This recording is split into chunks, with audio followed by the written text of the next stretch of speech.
The Daily Brad Devotions. Today's reflection with Pastor Jeff Eliscopides. Morning, morning, Pastor Jeff. Happy Monday. The floor is yours.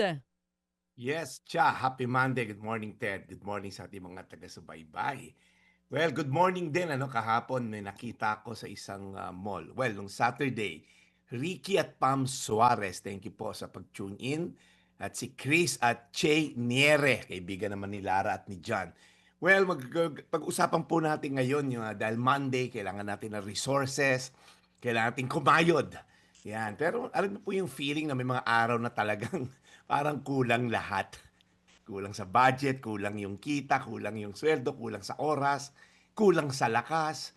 Minsan kahit anong compute natin, hindi talaga mag-match na yung income dun sa lumalabas na expenses. Sahod pa lang parang may pupuntahan agad, hindi man lang makarating sa bansa. Kaya minsan napapatanong tayo, Lord, ano ba? Kaya ba natin to? Sapat ba yung provision mo?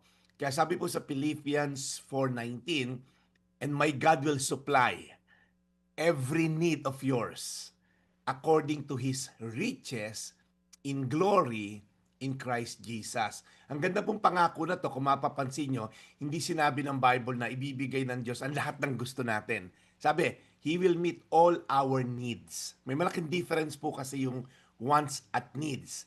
May mga gusto tayo na hindi naman talaga kailangan sa ngayon. May mga kailangan tayo na hindi natin napapansin na masyado tayo nakatuon sa mga wala tayo. Kaya nagkakaproblema tayo ng discontentment. Hindi po kuripot ang Diyos natin. Hindi rin siya manhid sa pinagdadaanan natin ng pangailangan. Wise lang po siya. Alam niya kung ano yung kailangan mo, makabubuti sa'yo, at alam din niya makakasama sa atin pag binigay niya. Minsan po ang provision ng Diyos, hindi naman laging pera.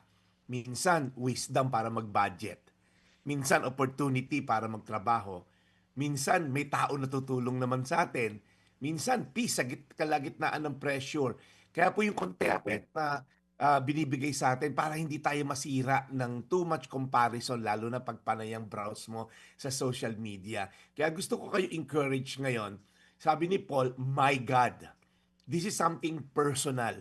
Hindi lang niya sinabing the God of Pastor Jeff, the God of your relatives.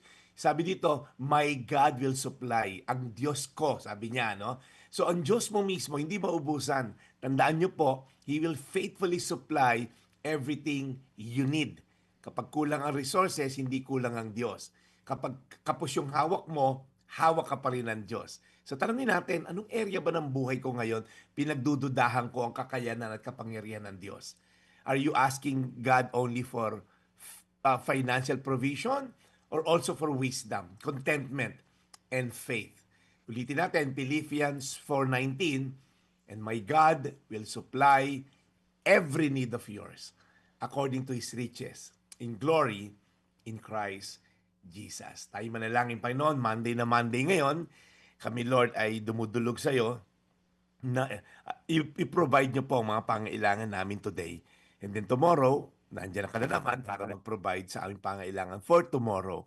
Alam namin, Lord, yung daily bread mo hindi nauubos. You provide us with what we need because alam mo, Lord, yung contentment, Lord, ang kailangan naming matutunan more than anything. Tanggalin mo, Lord, yung greed na limpak-limpak na pera na nasa bank account namin and yet parang kulang lagi at walang peace.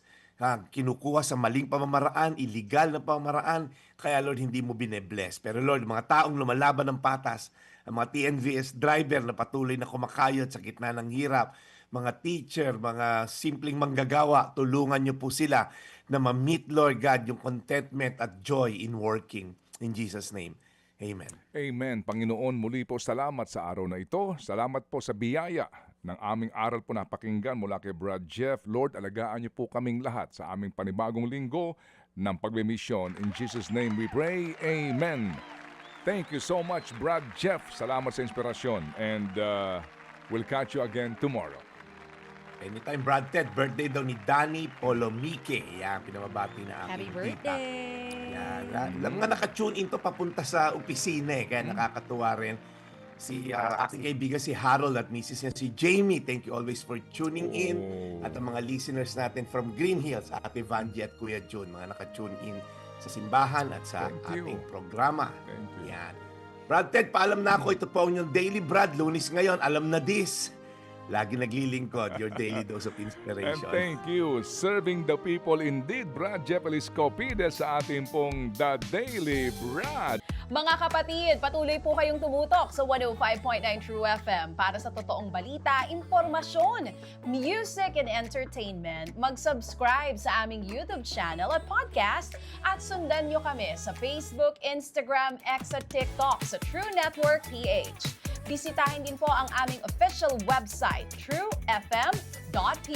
At panoorin din kami sa True TV Signal, Channel 19. Kami po ang 105.9 True FM.